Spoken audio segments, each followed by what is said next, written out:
right, got legs today. I am not feeling it, so.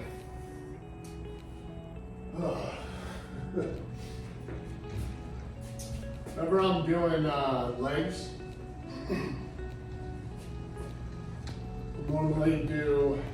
I like to warm up the body from the ground up. So start with the feet and ankles, shins and calves. And I'll crank through this to really get everything going.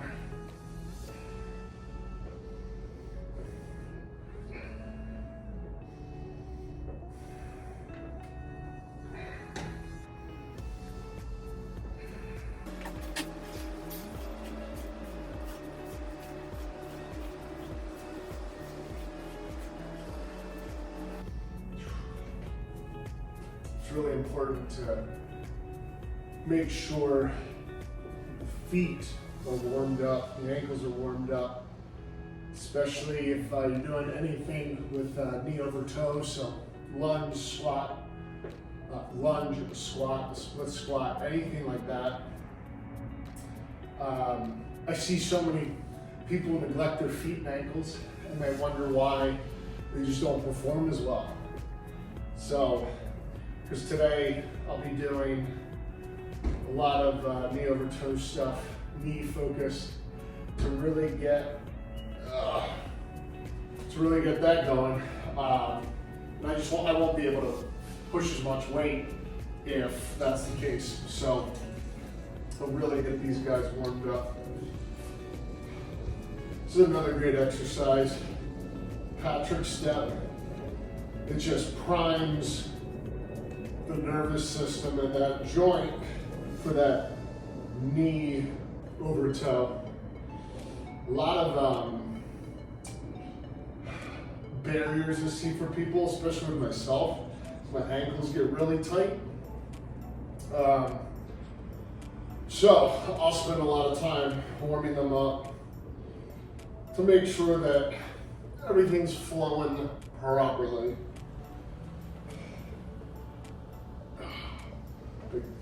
For whatever reason, I remember, last night I was doing workout with a bunch of box jumps. So my calves are feeling it today. And it's fairly chilly out, which doesn't help either.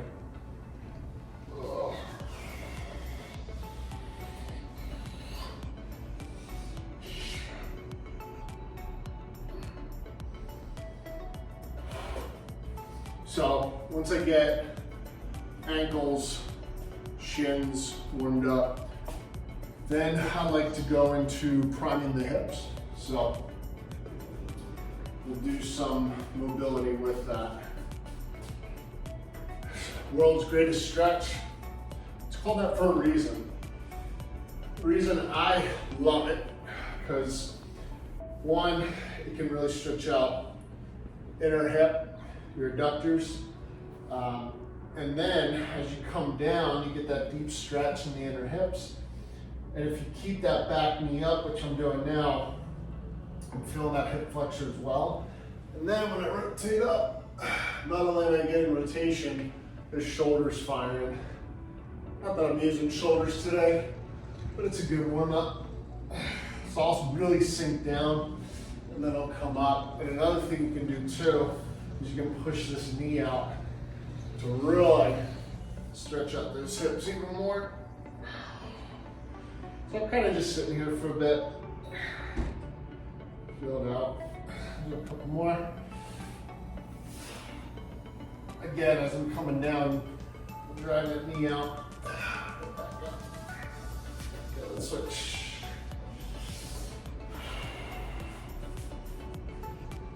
Yeah, I was not feeling it today at all. Lately, my sleep has been a little rough. And it's only because I just haven't been making it an effort as much. And I should.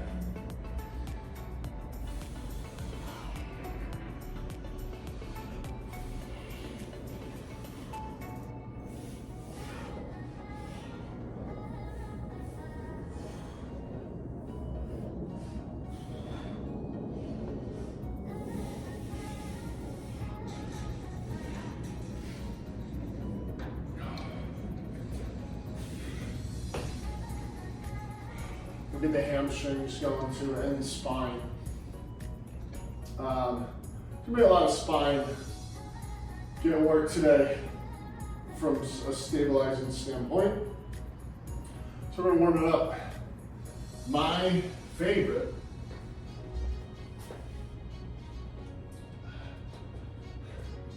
is Jefferson curls.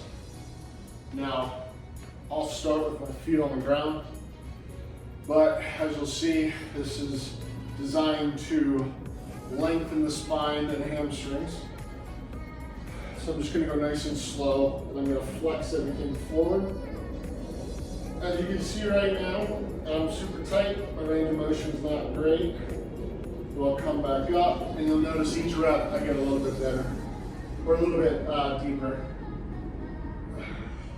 You just stay in control. When you're doing these, you do want some weight. Not a lot, especially if you're new to this, but I always tell to think of it as a weighted stretch rather than trying to exert maximum force. You can absolutely get strong in this exercise, which I do encourage, but you should focus more on increasing the range of motion in addition to getting stronger. So it's not just like, you know, on a very big compound lift, it's like, you know, one of the main goals is to get stronger and push that weight. With this, the way to increase the intensity is slowly increase that weight, but more so looking to increase the range of motion over time.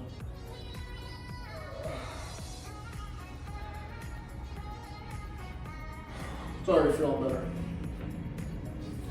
Good. Another great one to help with that are elephant walks.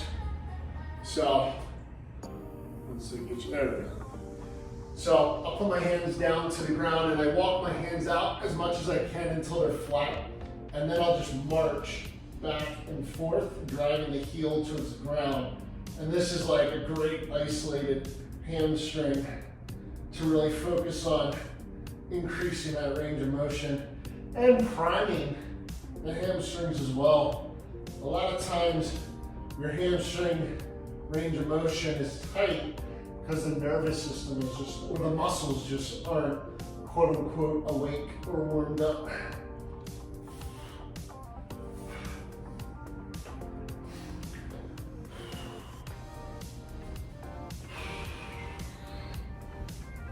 Yeah, my hamstrings already feel bad. As you can see, look, now I'm touching the floor. Hey, crazy how that is. When we first started, I was like right here. Now, I can get to the floor comfortably. Spine's feeling good. There we go. Feels good.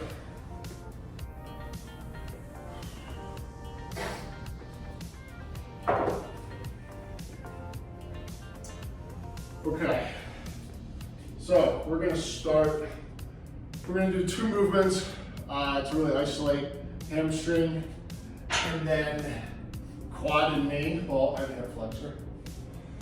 So,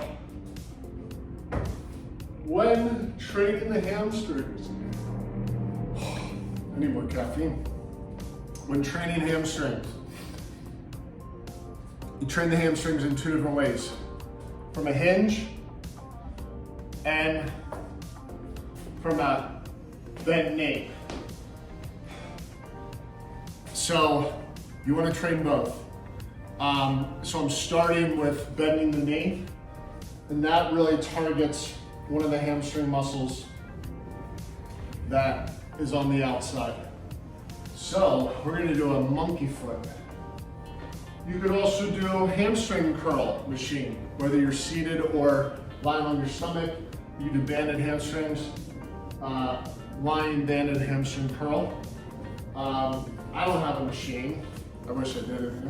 So I'm gonna use a monkey foot, which is, in all honesty, a great piece of equipment that is super cheap. You can use it in many different ways. And I'll show you this way. So what I'm going to do is I'm going to strap this to my foot with sort of a lightweight because this is such an isolated movement. Not that you can't build up to a lot of weight with this, you can, absolutely. But starting off, you're gonna wanna start a bit light. So I'm gonna start with 10 pounds. So what I'll do is I put the weight down, and right in here, you can see a little claw. Just make sure these are out of the way. I put it right on top of the weight, close it down, and then I'm gonna put my foot in. Now, one of the reasons I also like minimalist shoes is mainly for this exercise, because when I was using regular shoes, I couldn't fit my big feet in there. Like, I got size 12 and a half, 13, and like, with a regular shoe where the heel is like, I just couldn't fit this in there. I felt it was like, God, I got big feet. But with a minimalist shoe, I can at least fit on no problem. So that's one of the main reasons I like it. All right, anyway, so we're gonna stand up, we're gonna hold on, and I'm gonna curl my leg, nice and controlled. Really trying to drive the heel to the butt. With this, I'm gonna go high rep in the beginning, just to really warm it up. So like 12 to 15, but you better believe that I'm gonna start working down to lower reps. Negate your 10. I lost count. I hope, do you know what number I was in? Let's do 3 more. 1, 2, and 3. Good. Okay. And then we're just gonna shotgun back and forth. How do I get this off? There it is. So, we're just gonna go right foot, left foot, right foot, left foot. I won't have to rest too much in the beginning because we're still kind of warming up. But once I get to the heavier weights, I'll probably rest like 30 seconds in between each leg and rock and roll from there. Yeah, I just love this tool. All right, that's that.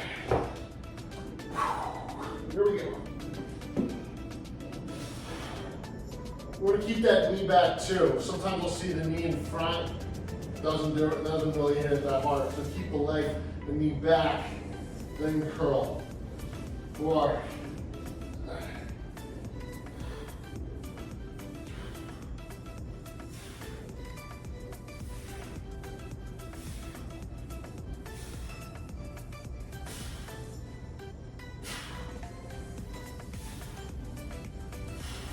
Yeah, that's not good. All right, so let's bump up.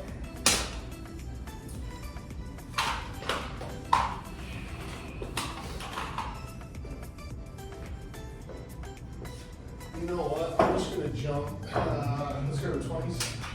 I was thinking about going 25s, but these surprise you. Just because of how isolated they are. You just gotta be aware of that. Again, I'm not saying you can't go crazy, you can't push it hard with these, but you just gotta be appropriate. You know, don't be stupid, which I've done plenty of times.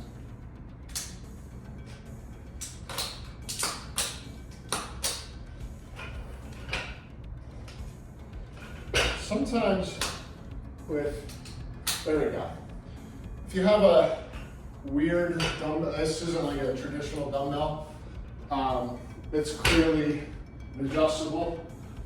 Sometimes it gets a little funky trying to get over there. But if you're using like a regular X dumbbell, you're good. Yeah.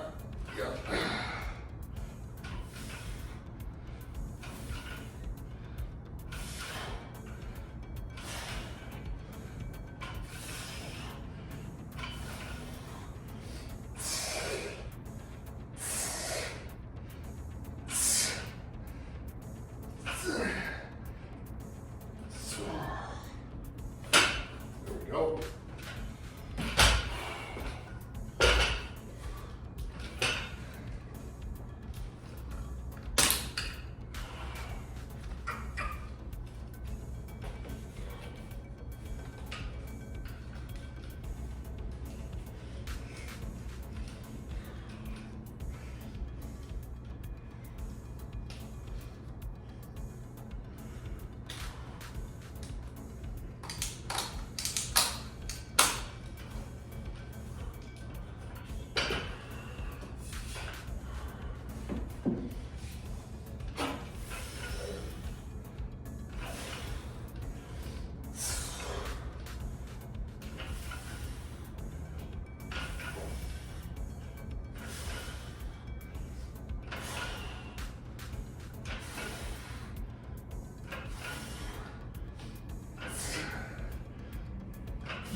doing failure.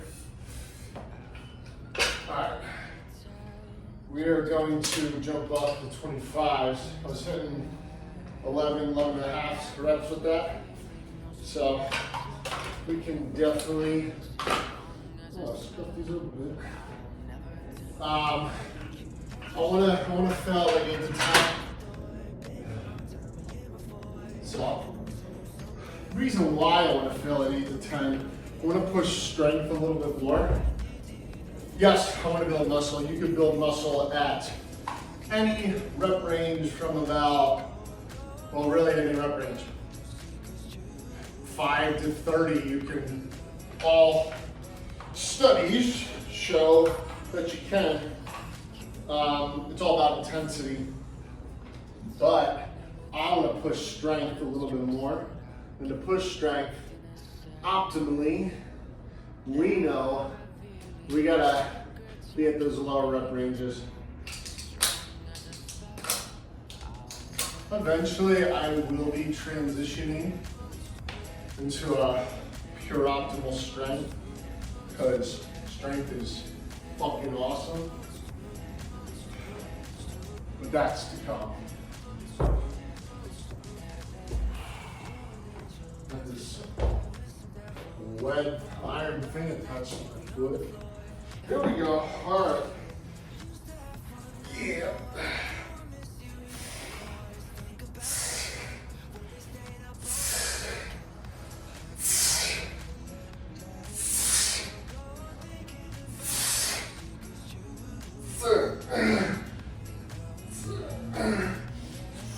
Yeah, that's the one. Just crazy how just a 5-pound jump, how much heavier that feels with this exercise. Just because of how, well, one, not fatiguing fast, not getting a lot of rest time in between, that's okay. But also, because it's just, I'm not, yeah, okay, I'm sure you see I'm swinging just a little, like I'm getting a little bit of momentum in there, but it's not like, you know, it's crazy momentum, so it's pretty isolated. So this isn't good.